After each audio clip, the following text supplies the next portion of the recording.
Bismillahirrahmanirrahim. Langsung aja ya. Ya, ini yang kedua saudara Aman Peuda ya. Ya, Peuda dari mana? Dari Aceh Pak. Oh, dari Aceh. Dengan Pak Sugito ya. Siapa? Ya. Presentasinya SDM sumber daya manusia yang kami ditugaskan oleh Kapolri bisa untuk evaluasi menguji proposal sisanya ya.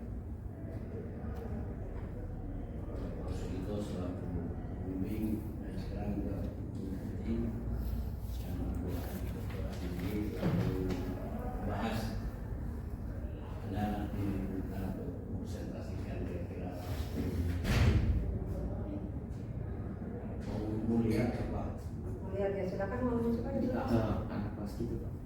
Bisa ini. Oke, saya silakan masuk aja. Iya, iya. Dalam pembelajaran kita ini dapat coba. Tadi saya lupa ya mengucapkan selamat karena Anda pecah pilot ya. Jadi pertama kali dari semester ini.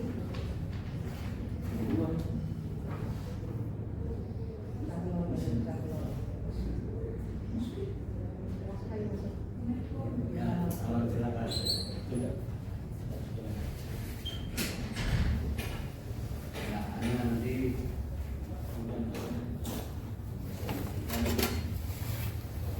kira-kira semuanya sudah ya. Ya, silakan. Baik, terima kasih Pak Krisna. Bismillahirrahmanirrahim. Assalamualaikum warahmatullahi wabarakatuh. Wa bismillahirrahmanirrahim. Wa sallallahu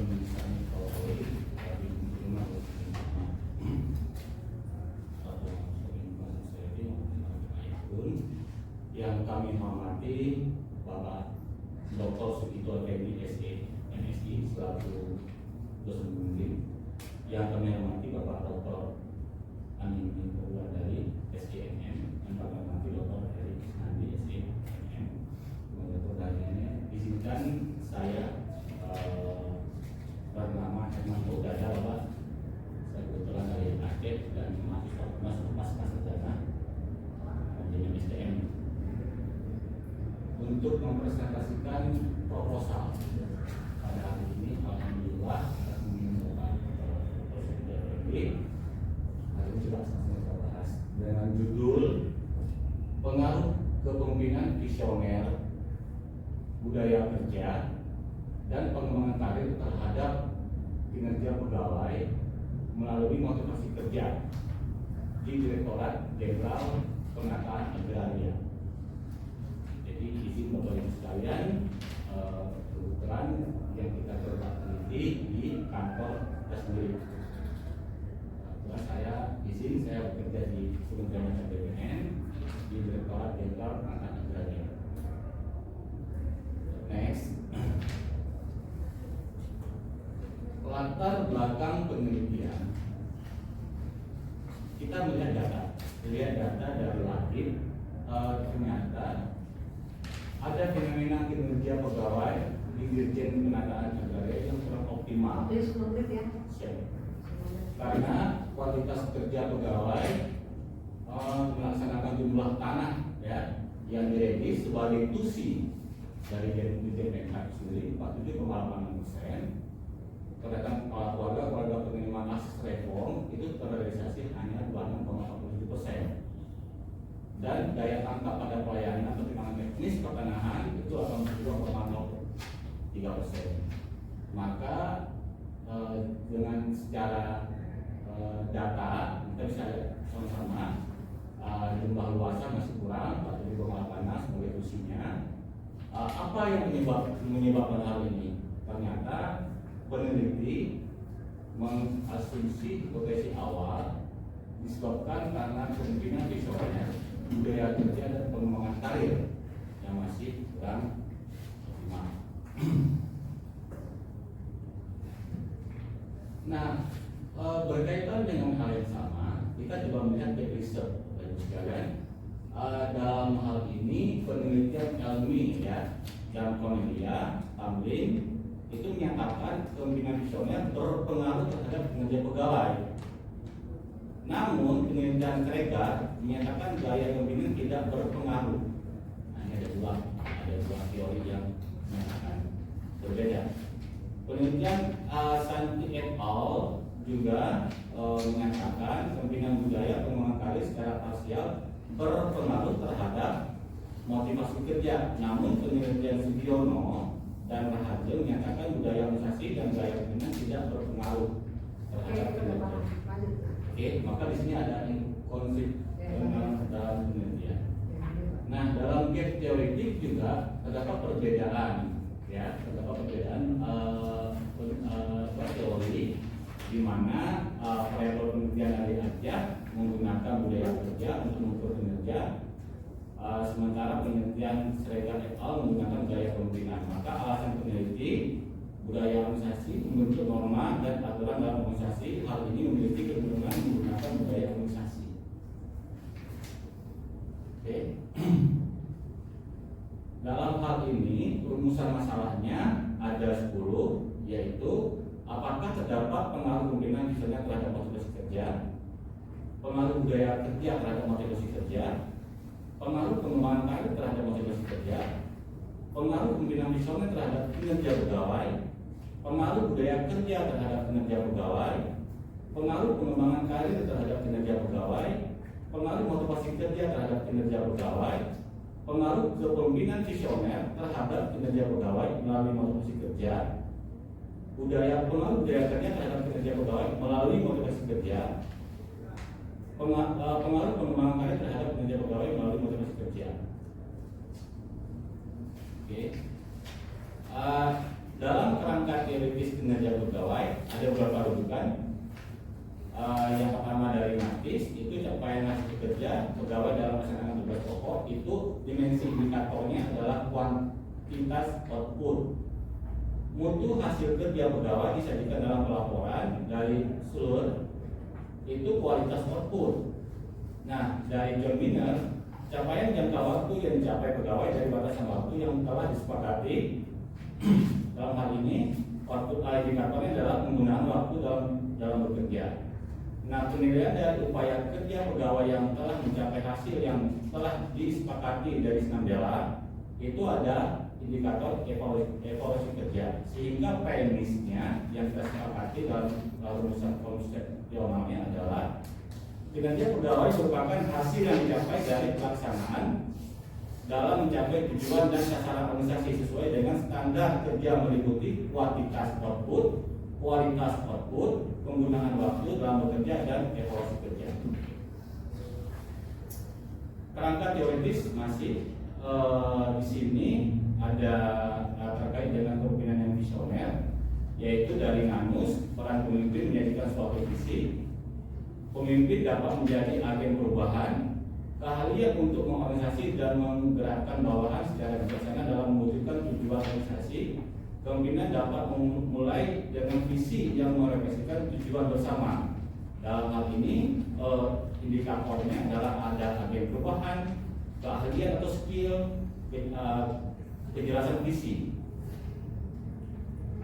Teoritis budaya kerja juga di sini ada 3 rujukan kita dari Sen, Paramita, dan Paramita.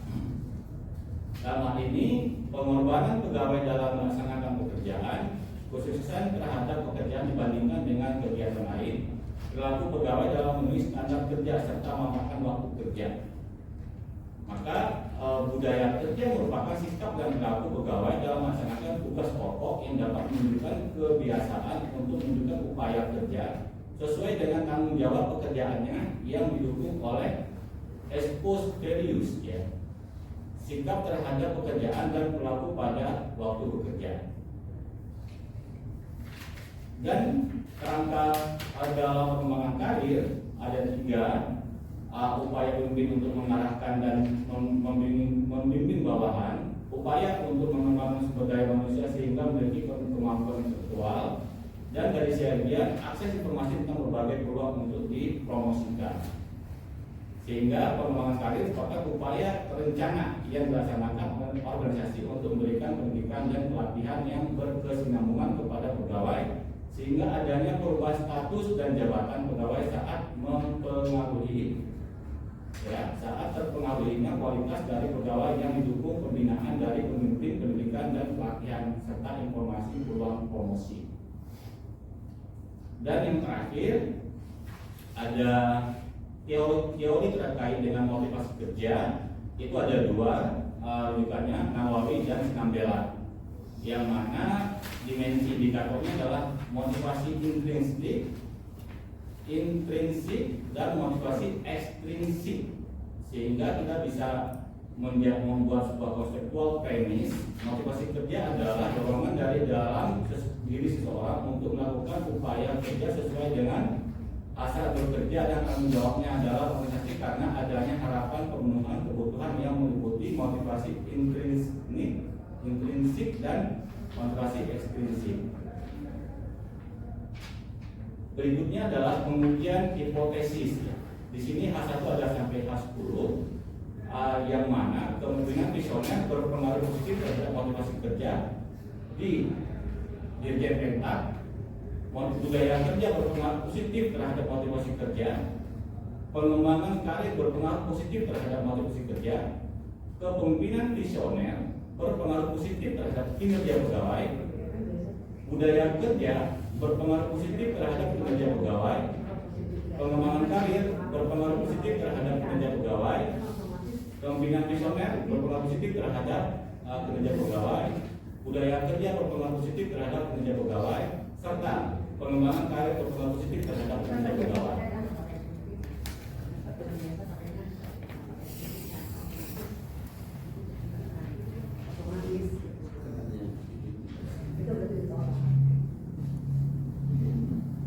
Jadi Bapak Ibu, model jalur dalam penelitian ini kita memakai SMPLS, di mana kemungkinan visioner, budaya kerja, pengembangan karir ini bisa mempengaruhi langsung kepada kinerja pegawai dan juga bisa dimediasi oleh motivasi kerja. Jadi sehingga kita bisa melihat jalurnya ada yang langsung dan ada yang dimediasi oleh motivasi kerja.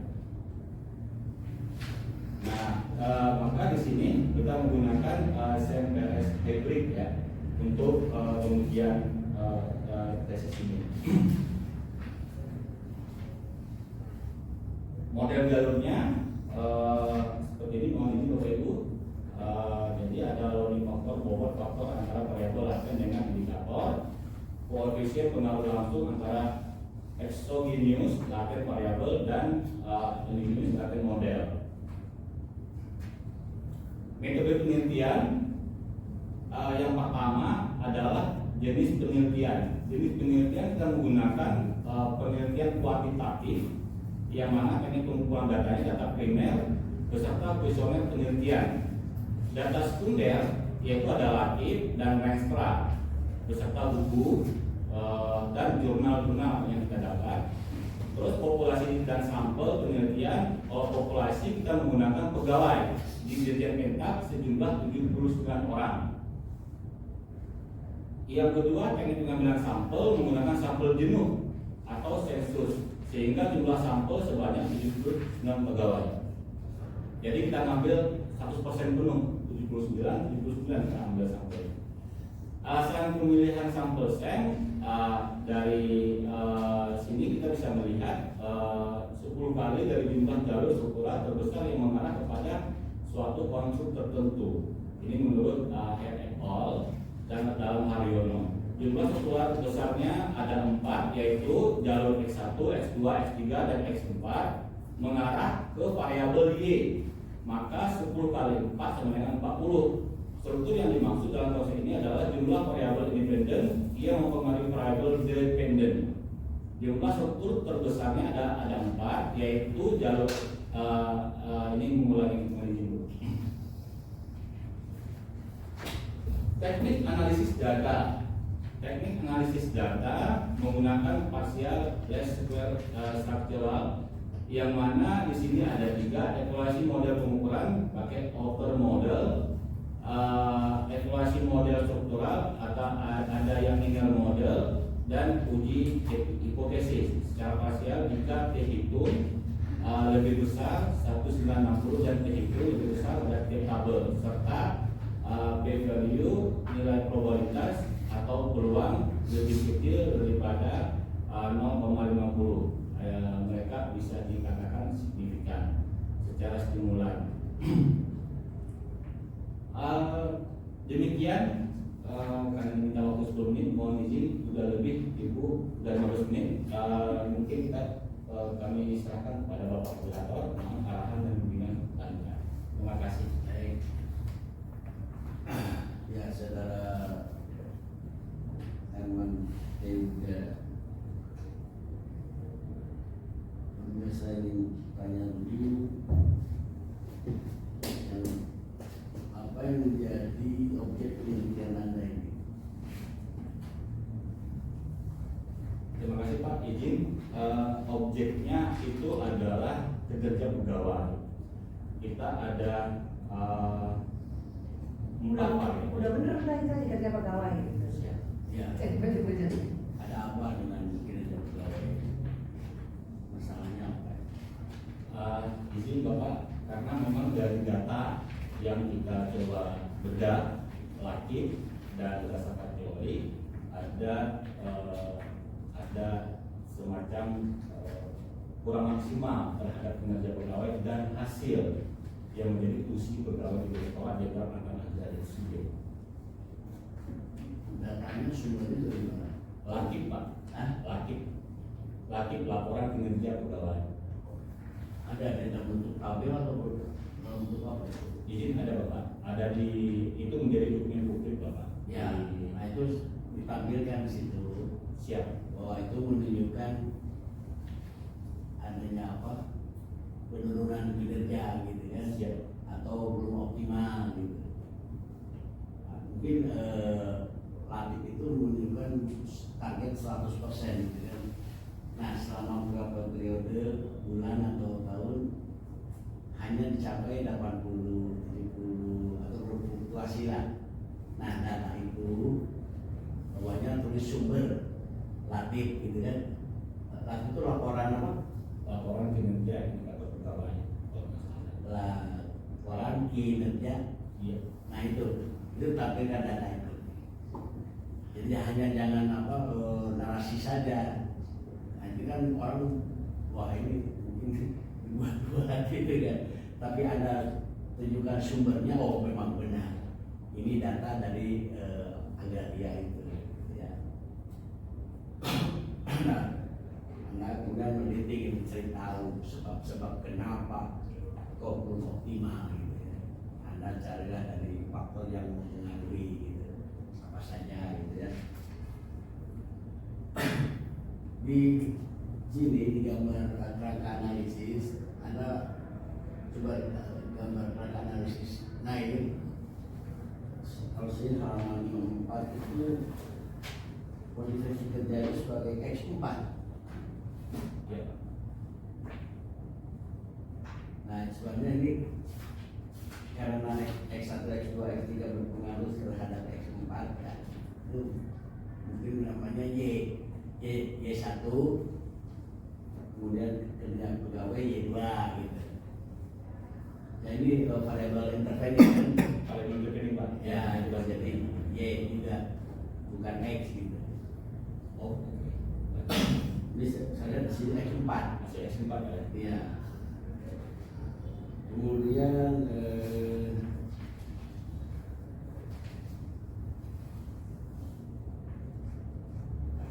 naik sama dengan itu hipotesis tanpa signifikan ya, kenapa ya? Hanya positif, tapi tidak menyebutkan signifikan atau tidaknya. Kan itu hasil pengolahan apa? SMPLS ya. SMPLS. Ada yang menunjukkan signifikan atau tidak signifikan gitu. Ya. Ya. Walaupun nanti akhirnya ya ditolak gitu ya. Ya.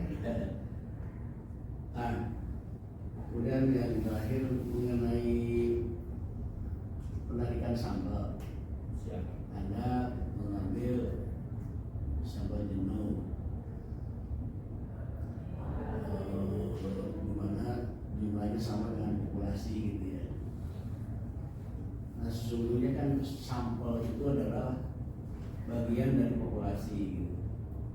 Oleh sebab itu dari sampel itu kita ingin menggambarkan keseluruhan populasi. Bagian kan sampel itu bagian. Tapi Anda ambil semuanya gitu. Nah, tapi ini masih dalam perdebatan gitu ya. Debatable. Nah, kalaulah diambil seluruhnya sebagai sampel dari populasi itu, maka itu kan tidak perlu adanya hipotesis gitu, karena itu sudah menggambarkan cukup dengan rata-rata, gitu kan. Nah, tapi Anda harus perkuat gitu ya dengan teori-teorinya bahwa pengambilan sampel jenuh itu bisa dilakukan gitu loh. Ya, saya kira itu aja tambahan saya, masukan saya. Selanjutnya silakan Ibu Andi. Ya. Terima kasih untuk Bapak Dr. Heri Kusnandi. Saya juga Bapak Dr. Kusnandi. Pertama saya ucapkan selamat yang kepada berdua. Nanti berkomentar telur ya. Tentunya penulis pertama ya. Sehingga harapannya nanti yang lainnya akan termotivasi untuk segera melakukan proposal. Karena waktunya banyak banget. Proposal ada SAP, kemudian sedang tesis. Jadi memang harus benar-benar waktunya itu mepet. Jadi target untuk wisuda 17 November bisa? Enggak, karena belum bisa Pak. Karena itu ya insya Allah bisa deh, bisa. Bisa deh. Enggak, itu sesuai sama schedule aja. Schedule-nya udah ada kan? Schedule-nya izin Bu, schedule-nya Maret. Ya Maret ya Pak, ya Maret Pak. Karena kan masih ya ini kalau yang ini ada yang berarti kayak ke sana. Ya jadi Nah, kalau tesis bulan ya. iya, iya. Ini bulan ini ya nggak bisa ini. Ya. Nah, yang tadinya kinerja pegawai ini kan kurang optimal ya. Anda sudah menyatakan ya Siap. di halaman 3 ya ditunjukkan ya gitu ya ditunjukkan. Jadi bukan data tanahnya ya, cuma luas bukan. Ya, dan dirapikan fokus saja gitu. Hasil kerja yang tidak konsisten. Jadi kan biasanya kan gini. Nomor ya, itu kolom 2 itu ada hasil kerja yang tidak konsisten. Pro kontra kan, itu aja cukup. Atau Anda sudah membuat novelty-nya ya, itu udah nggak masalah ya gitu. Jadi nggak usah pakai tabel yang bikin kita pusing lihatnya, gitu ya. Nggak masalah. Kalau Anda juga udah membuat dalam bentuk narasi, gitu. Ya seperti di halaman 18. Kemudian jelaskan mengapa Anda menggunakan yang leadership yang visioner. Kan ada yang karismatik, ada transaksional, ada partisipatif, ada delegatif. Nah, Anda harus menyatakan kenapa di agraria ini perlu yang visioner. Lihat cara pengutipan ya. Mungkin nanti bisa dikonsultasikan dengan pembimbing. Mungkin kalau kami kan tidak mengacu pada salah satu universitas tertentu ya. Biasanya untuk hipotesis itu paling mendasari, kemudian riset terdahulunya. Kerangka pikir penelitian, ya aman ya. Ya kerangka pikir penelitian.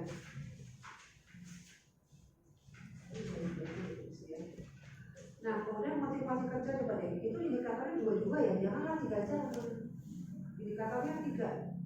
Indikatornya 3 Bu? Iya, indikator 3. Ada dimensi, indikator. Ini ada dimensi, indikator aja.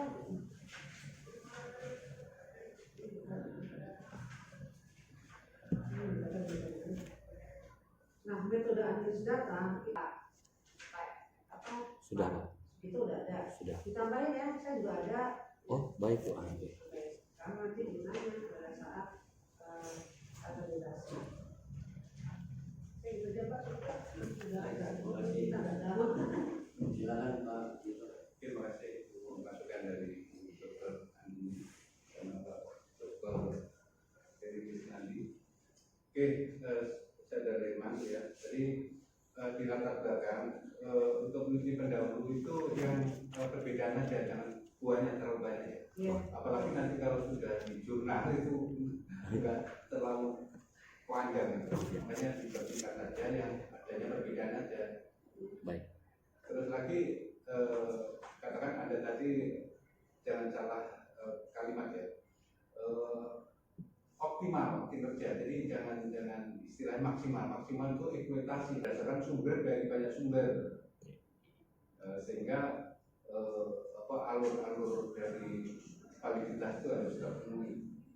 Sedangkan alur penelitian Anda kan kuantitatif untuk menguji verifikasi teori, selain teori juga konsep. Karena dengan itu validitas konsep maupun validitas kausalitas itu terpilih. Jadi memang debatable, tapi kalau saya masih kekeh ya, dari saya itu saya juga dengan hipotesis. Ya, saya kira itu aja. Tolong tadi yang masukan bicara. Terima kasih. Tanda tangan dulu ya. Berputar mohon di tanda tangan dulu, lupa tadi tanda tangan. Ditutup dulu moderator. Ya, tanda tangan dulu.